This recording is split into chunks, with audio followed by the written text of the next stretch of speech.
কখনো বৃন্দাবনের পথে পথে কাঁদিতে হতো না। আমায় কিঞ্চিৎ প্রেম ভক্তি ভিক্ষা দাও বলে রঘুনাথকে পিতার জমিদারি ত্যাগ করে শ্রীক্ষেত্রে এসে নালা হতে পচা প্রসাদ তুলে সেবা করিতে হতো না। গোবিন্দ ঘোষ স্ত্রী সন্তান হারায়ে গোপীনাথের চরণ আঁকড়ে ধরে অগ্রদিকে পড়ে রইতেন না। যদি অর্থের বিনিময়ে ভক্তি দেবীকে পাওয়া যেত, পাবো কোথায়? বলে ভক্তি সে হচ্ছে ভক্তের নিজস্ব সম্পদ, তুমি চাইলে পাবে না। ভক্ত সঙ্গ করো, ভক্ত চরণে তোমার মস্তকটাকে নত করতে শেখো।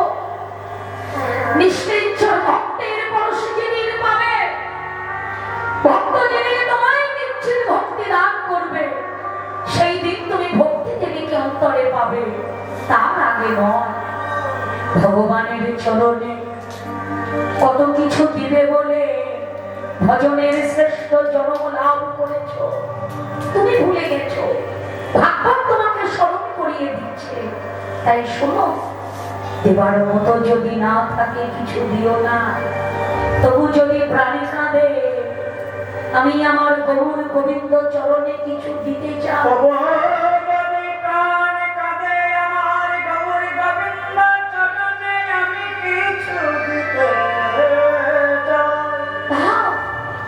কি দিবে জানো? এই দেখো তোমার মনোরূপ তুলসী পত্র,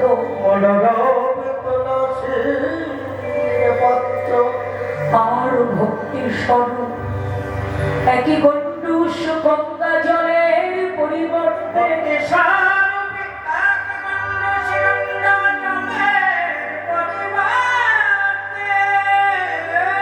কেহ যদি সামান্য দুফোঁটা নয়ন বাড়ি, কেহ যদি সামান্য দুফোঁটা নয়ন বাড়ি আমার গৌর গোবিন্দে শ্রীপাদ পদ্মে সঁপে দিয়ে বলিতে পারে প্রভু গো, বলিতে পারে প্রভু গো, তোমার ধাতুর চরণে এই কাঙালিনী অভাগিনী দাসের দেবার মতো আর কিছু না। অভাগিনী কাঙালিনী দাসী দেবার মতো কিছু নয়। কি ভয় আছে তবু চরণে কি দিব বলো, এই না আমার নয়নে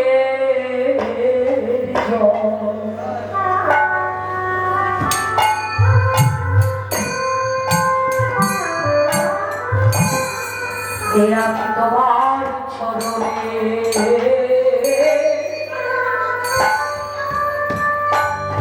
চরণে দিলা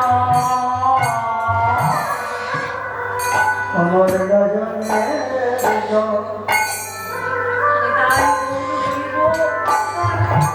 ভবচরণে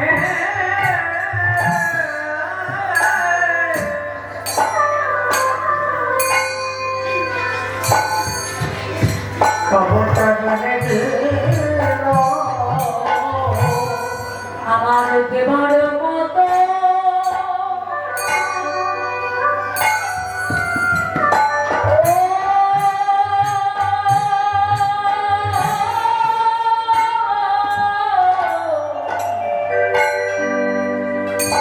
দেবার মতো কিছু নাই গো, নয়নের জল তোমার চরণে দিলাম। তোমার দেবার মতো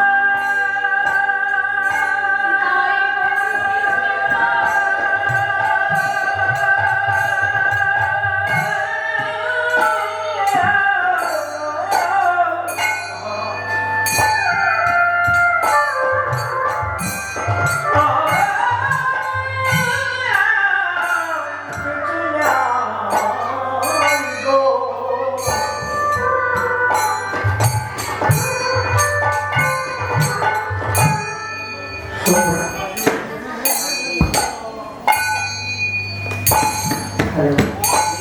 চরণে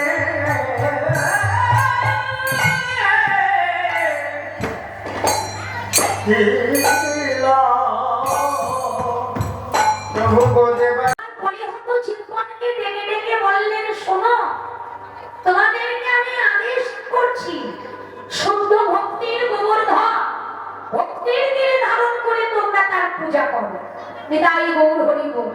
ওমা, গৌরের আজ্ঞা অনুসারে জীবন তাই করলেন। হ্যাঁ, তাই এদিকে কলিরাজ মনে মনে চিন্তা করলেন, সর্বনাশ, সবাই যদি গৌরের আনা নাম লয়ে পথ ধরে চলে, আমার রাজত্ব আমি চালাবো কেমন করে? সবাই যদি নাম করে। মহাজন বলছেন, একবার বললে হরি যত পাপ হরে, পাপের সাধ্য নাই, সে জীব তত পাপ করে। হরিনাম যদি জীবে গাই, শত শত অপরাধ জীবে দূরীভূত হয়ে যাবে। আর অপরাধ যদি জীবের সঞ্চয় না হয়, তারা তো আমার কাছে কেউ আসবে না। আমার রাজত্ব চালাবো আমি কেমন করে? দুষ্টু কলিরা নিজের রাজত্ব চালাবে কেমন করে, এই চিন্তা করে এবার জীবগণকে ভয় দেখাতে লাগলো। ওগো দেখিয়াছি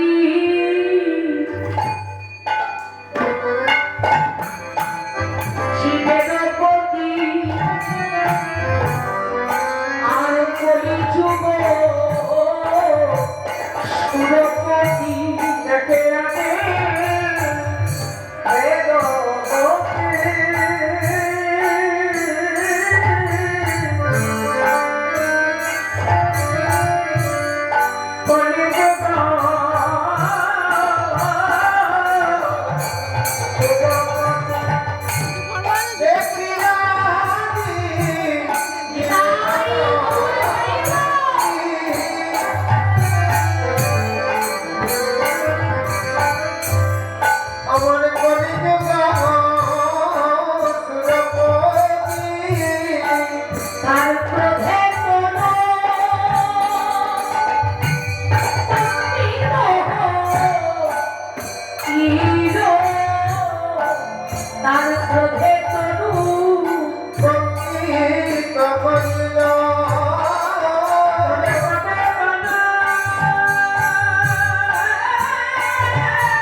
পদাবলীর ভাষায় জানিয়ে দিলেন, মাগো দেখিয়াছি নিরপতি কুলি যুগ সুরপতি।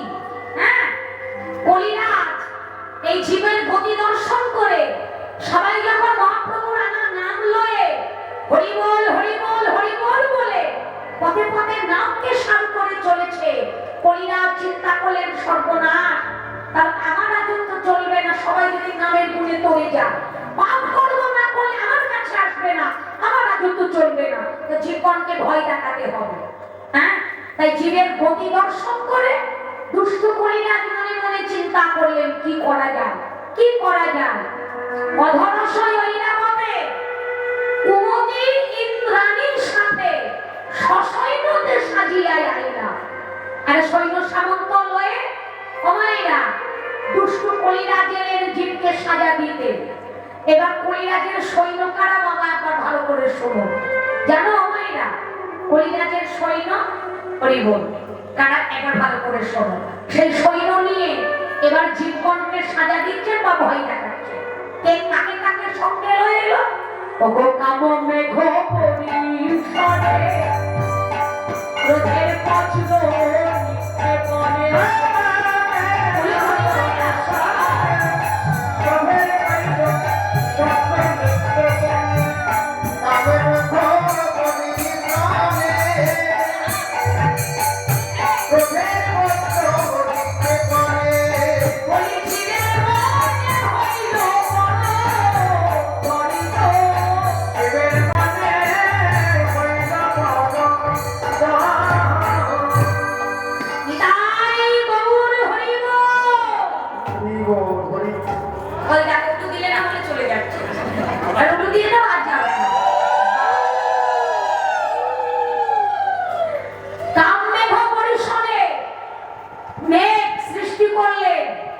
যেমন তেমন নয়, কামের মেঘ।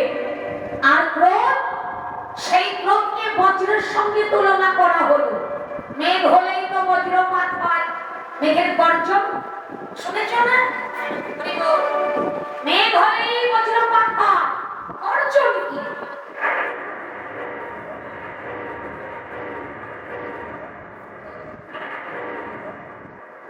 আমাদের পার্থিব জগতে বাবা যেদিন মেঘে এইভাবে ঘন ঘন গর্জন করে, আমার কিন্তু ভয় পেয়ে যায়। আত্মীয় পরিজন ঘরের কেউ বাইরে থাকলে আগে ফোন করে সাবধান করে দিই, মেঘের অবস্থা ভালো নয়, শীঘ্র করে বাড়ি চলে এসো। কি গো মায়েরা, ভয় পাই না? কাম মেঘ পরিশ্রমে আর ক্রোধকে বজ্রের সঙ্গে তুলনা করা হলো। ক্রোধের বজ্র নিক্ষেপে পড়ে, এবার জীবের মনে হইল বড় ভয় শুরু হয়ে গেল জীবে। বলিব এবার কি করি, এবার কি করি? তাই বলে লোক মোহ শিলা,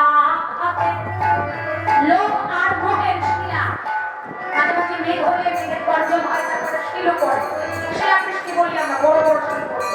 লোক মোহ শিলা খাতে মৎসরিচারি পরবাতে, লোক মোহ শিলা খাতে মৎসরিচারি পরবাতে, জীবের ধর্ম ধরে উড়ে দিয়া তরিব, জীবের ধর্ম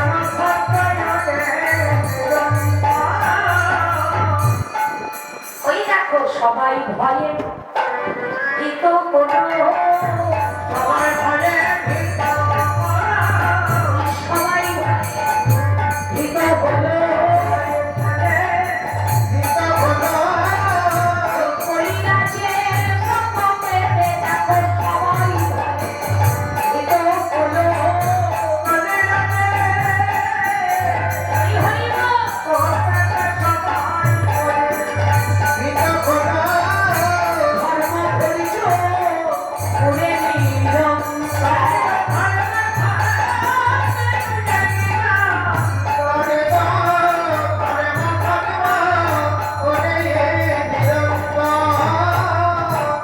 বোঝা গেল মায়েরা?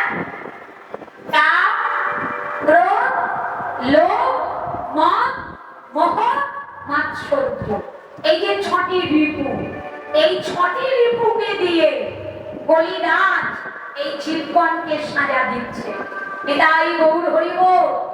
এই ছটি রিপু, এরা তো সবসময় আমাদের বশীভূত নয়। সবার কি ছজন বশীভূত হয়ে আছে? বলে অসম্ভব। এই ছজনের দাস হলাম আমি। কতদিন? যতদিন গুরুর চরণ স্মরণ না করেছি, গুরুর কৃপা যতদিন আমার না হলো, ততদিন এই ছজনের দাস হলাম আমি। এরা যা বলবে আপনাকে তাই শুনতে হবে।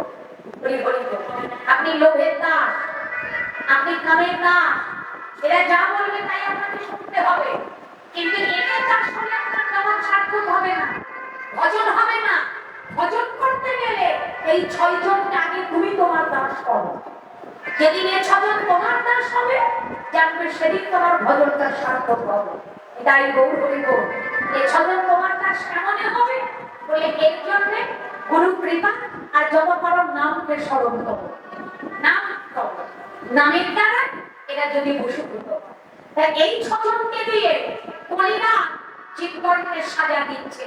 এবার সবাই নয়, কারো কারো ধর্ম ধৈর্য হয়ে গেল, সবাই ভয়ে ভীত হলো। না, এবার কি হয়?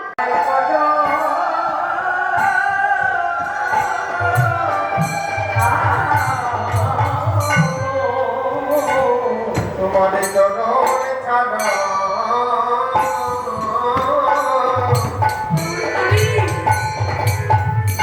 আমায় কোনো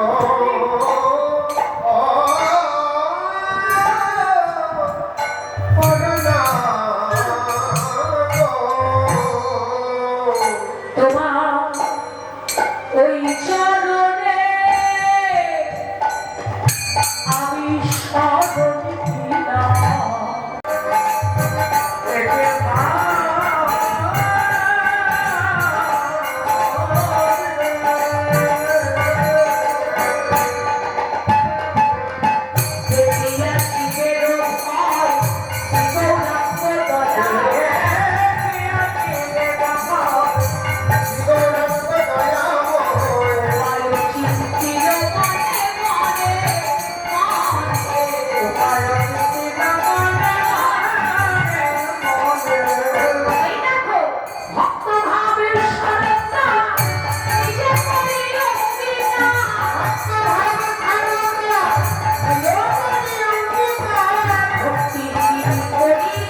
তারা যে ভগবানকে পেলে, তিনি শুধু ভগবান নয়, একেবারে ভক্তের সঙ্গে মিশে যাওয়ার লাগি নিজেই ভক্ত ভাব অঙ্গীকার করে এসেছে। হরি বল। সত্য, ত্রেতা, দাপর, তিনটি যুগের ভগবান ছিল সিংহাসনে বসা ভগবান, আর কলিযুগের ভগবান হলেন ধুলাই গড়াগড়ি দেওয়ার ভগবান। এমন হয় না, আর হবারও না। একেবারে নিজে ভক্ত ভাব অঙ্গীকার করে এসেছে, ভক্তের সঙ্গে একেবারে মিশে যাওয়ার লাগে। এটা তিনটি যুগে হয়। তাই নিজে ভক্ত ভাব স্বরূপ তার নিজে করি অঙ্গীকার, অমনি ভক্তির গিরি করি না ধারণ। প্রেমার ভক্তি একখানি গিরি ধারণ করলে, প্রভু আমার প্রেমার ভক্তির গিরিটা ধারণ করে এবার জীবনকে উদ্দেশ্য করে বললেন, শোনো, তোমরা যারা কলিরাজের অত্যাচার থেকে মুক্তি লাভ করতে চাও, তারা গুরুদেবের চরণ আশ্রয় করে ভক্তির গিরিকে আশ্রয় করো। নিতাই গৌর হরি বল। গুরুর চরণ স্মরণ করো, ভক্তির গিরিকে আশ্রয় করো, তাহলে দুষ্ট কলিরা কামের মেঘ ক্রোধের বজ্র নিক্ষেপণ করে লোকমোহের শিলাবৃষ্টি করে তোমাদের আর সাজা দিতে পারবে না। হরি হরি বল। নিতাই গৌর হরি বল।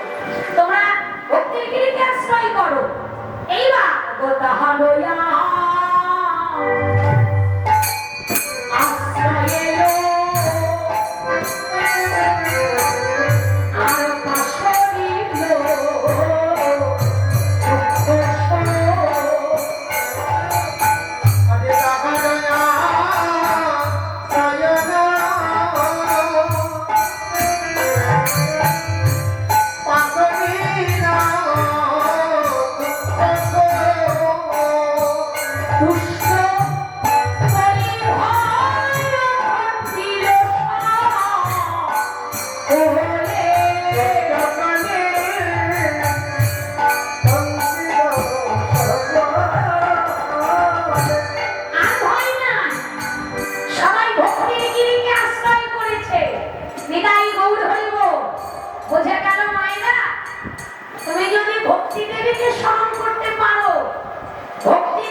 এই ছটা রিপুকে দিয়ে তোমাকে আর যন্ত্রণা দিতে পারবে না।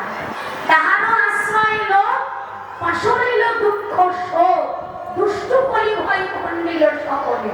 হ্যাঁ, এইবার তবে দেব কলিরাজ পাইয়া পড়া ভাবনাজ স্তুতি করে চরণ কমল। করে বল। কলিরাজ মনে মনে চিন্তা করলে, এতক্ষণ ধরে যা কিছু করলাম সব আমার বিফলে গেল। হ্যাঁ, কামের মেঘ সৃষ্টি করে কি করলাম, ক্রোধের বজ্র নিক্ষেপণ করেই বা কি করলাম, আর লোক মোহের শিলাবৃষ্টি করে আমার লাভ কি হলো?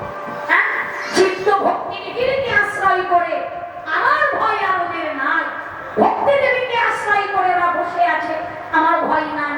তার মানে আমি অপরাধ করেছি জীবগণকে সাজা দিতে এসে।